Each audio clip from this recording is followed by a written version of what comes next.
18 బంగ్లాదేశ్లోని ఢాకా నగరంలో ఒక radical student విద్యార్థి సంఘానికి సంబంధించిన నాయకుడు అక్కడ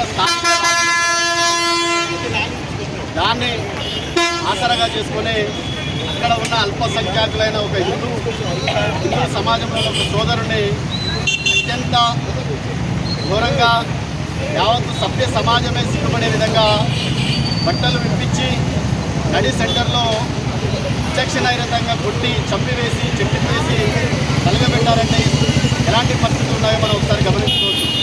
గత 2 సంవత్సరాల నుంచి ఇక్కడ బంగ్లాదేశ్లో షేక్ హసీనా ప్రభుత్వం కూలిపోయిన తర్వాత ఇక్కడ ఉన్న అల్పసంఖ్యాకులైన హిందువుల మీద హత్యలు చేస్తూ అత్యాచారాలు చేస్తూ యావత్తు హిందూ సమాజాన్ని భయభ్రాంతులు గురి చేస్తూ తీవ్ర నష్టం చేస్తూ ఉన్నారు.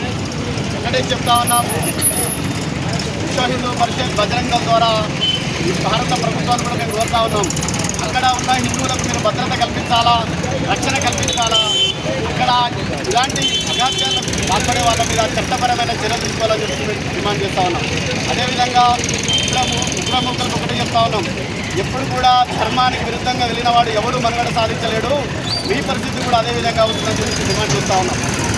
ఉగ్ర జాతికి మళ్ళీ యావత్ బంగ్లాదేశ్లో మీరు ఒక చిన్న దేశంలోనే ఒక 20% ఉన్న హిందూ సమాజాన్ని టార్గెట్ చేసి చంపితే ఈ భారతదేశంలో ఉన్న 80 కోట్ల మంది హిందువులు చేయబడితే మీ ముస్లిం సమాజం యొక్క మనుగడ ఇక్కడ ఉంటుందా అని చెప్పేసి మేము డిమాండ్ చేస్తూ ఉన్నాం.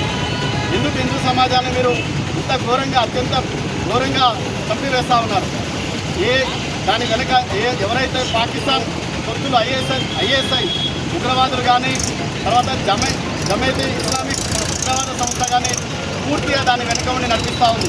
అక్కడ ఉన్న బంగ్లాదేశ్ ప్రభుత్వంలో ఉన్న పోలీస్ అధికారులు అక్కడ దైవదూషణకు పాల్పడ్డాడని ఒక యువకుని తీసుకెళ్తే స్టేషన్కి తీసుకెళ్ళి ఇంట్రాగేషన్ చేసిన వ్యక్తిని తీసుకెళ్ళి యావత్ అక్కడ ఉన్న ప్రభుత్వమే ఉగ్రవాదులకు ఒప్పజెప్పి చంపివేసిందంటే అక్కడ పరిస్థితులు ఎంత భయానకరంగా ఉన్నాయో మనం అర్థం చేసుకోవచ్చు. హిందూ సమాజానికి ఒకటే మేము తెలియజేస్తా ఉన్నాం, హిందూ సమాజం సంఘటితం లేని కారణంగా, చైతన్యం లేని కారణంగా ఇలాంటి సంఘటనలు ఏర్పడతా ఉన్నాయి. మనం కలిసి నడవాలి, కలిసి పాడాలి, కలిసి ఆడాలి. ఇలాంటి ప్రతిఘటనలు బంగ్లాదేశ్లోనే కాదు, రేపు భారతదేశంలో కూడా వచ్చే అవకాశం ఉంది.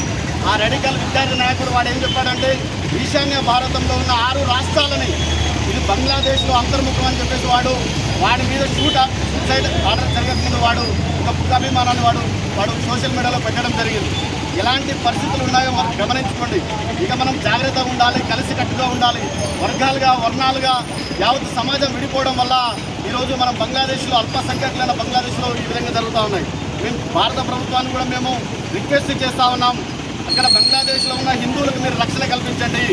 జరిగినంత వరకు నష్టం జరిగింది, ఇకనైనా జరగకుండా ఉండే విధంగా మీరు అక్కడ విదేశాలతోటి మీరు మాట్లాడి అక్కడ ఉన్న హిందూ సమాజానికి రక్షణ కల్పిస్తారని మేము నల్గొండ జిల్లా విశ్వ హిందూ పరిషత్ దేవరకొండ శాఖ తరఫున మేము డిమాండ్ చేస్తూ ఉన్నాం. జై శ్రీరామ్, భారత్ మాతా కీ జై.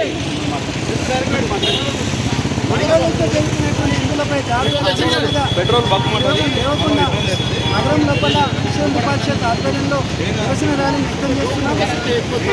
సీఎం గవర్నమెంట్కు మేము అప్పీల్ చేసుకుంటున్నాం, విదేశాల్లో ఉన్నటువంటి భారత ప్రభుత్వం ఇచ్చాలని విశ్వ హిందూ పరిషత్ దేవరకొండ శాఖ తరఫున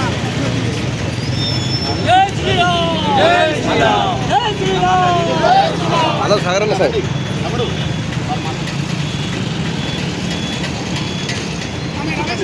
రోజుల్లో హిందువులము ఒక దాటిపై ఉండకపోతే మన భారతదేశంలో కూడా బంగ్లాదేశ్ అటువంటి సంఘటనలు జరుగుతందుకు ఆస్కారం ఉంటుంది. కాబట్టి ప్రతి ఒక్కరూ భారతదేశంలో హిందువులు కలిసికట్టుగా ఉంటే మనం ఏంటనేది జీవించాలని